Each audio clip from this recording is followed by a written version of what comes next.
Selamat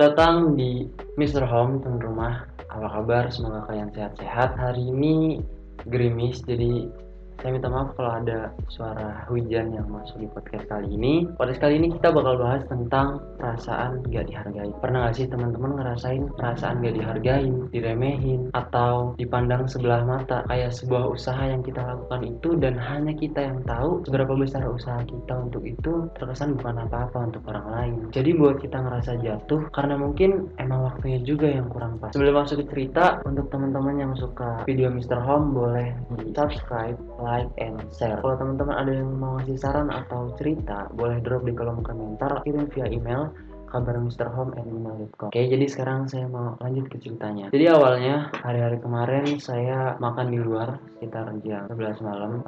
Kebetulan saya nemu warung tempat makan, saya makan nasi uduk waktu itu. Kebetulan saya juga ketemu teman saya waktu itu. Habis makan, kita ngobrol sambil minum kopi. Nah, di obrolan ini teman saya nanya ke saya, pernah gak sih kamu ngerasain perasaan gak dihargain gitu? Terus gimana sih caranya saya ngadepin perasaan seperti itu? Sebelum saya jawab, saya tanya dulu dong keadaan teman saya, kenapa bisa tanya hal seperti itu? Alasan teman saya nanya ke saya seperti itu, akhirnya dia cerita pengalaman. Sampai akhirnya nemu sebuah titik di mana kita sadar bahwasanya perasaan-perasaan seperti gak dihargain itu ternyata terjadi dalam hal-hal kecil yang ada di kehidupan kita. Jadi dia cerita kemarin itu dia beli sesuatu di adik tingkatnya, dan adik tingkatnya ini kebetulan saya tahu orangnya punya sudut pandang bahwasanya teman saya ini orangnya suka bangun kesiangan gitu, atau kalau keluar itu mananya ya kayak dia baru bangun gitu, benar-benar baru bangun karena working time juga malam, dan itu buat dia jadi terpaksa harus ubah jam tidur. Tapi karena saya temennya, saya juga tahu bahwasanya dia nggak ngelakuin itu tiap hari, dan karena beberapa alasan yang juga menurut penting bagi teman saya. Tapi apa boleh buat,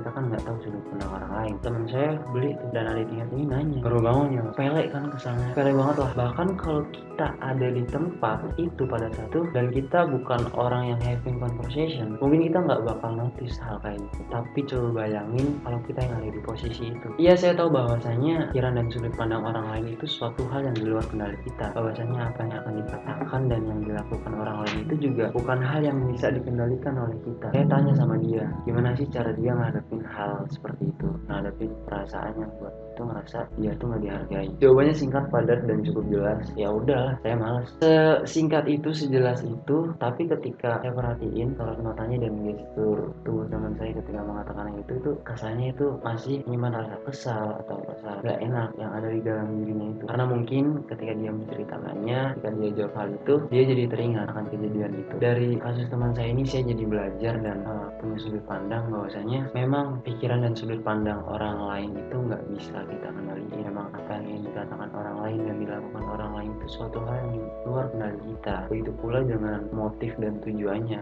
Tapi itu berbeda dengan kita. Kita jelas tahu apa yang akan kita lakukan dan apa yang akan kita katakan. Kita punya kendali penuh akan pikiran kita dan sudut pandang kita. Begitu pula dengan motif dan tujuan kita melakukan sesuatu.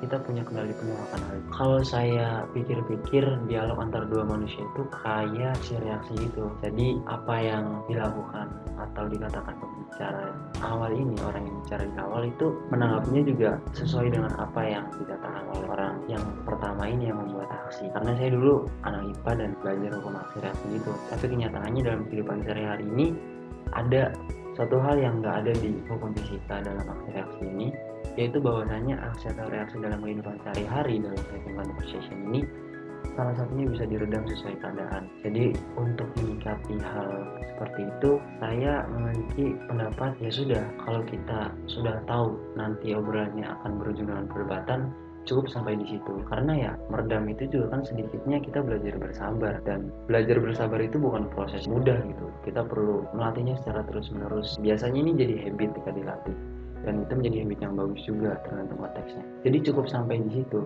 Oh, orang ini seperti ini. Ketika menghadapi situasi yang teman saya hadapi itu, oh jadi ya cukup orang ini seperti ini, dan saya nggak boleh ngelakuin ini ke orang lain. Cukup sampai di orang itu. Yang bisa saya simpulkan bahwasanya be kind of yourself and you'll be kind to the other. Jadi kalau kita baik sama diri kita mungkin baik sama orang lain, sangat mungkin untuk baik juga sama orang lain, karena orang lain itu punya pikiran dan sudut pandang yang ada di luar kendali kita nggak bisa berbuat apa-apa tentang itu, tapi sebaliknya kita punya kendali penuh atas diri kita dan kita berhak untuk berbuat apapun terhadap apa yang akan kita lakukan untuk menanggapinya, entah itu kita akan mempedulikannya atau tidak, itu tergantung kalian. Jadi itu yang bisa saya simpulkan dari perasaan gak dihargain, dan mungkin dari sini teman-teman bisa tahu cara mengatasinya. Walaupun ini versi saya dan mungkin teman-teman punya versi teman-teman sendiri kan. Semoga perasaan-perasaan seperti ini bisa teman-teman hadapi dengan baik. Tapi yang jelas saran saya, apapun itu yang dihadapi sama teman-teman situasinya, teman-teman akan selalu mengingat be kind of yourself and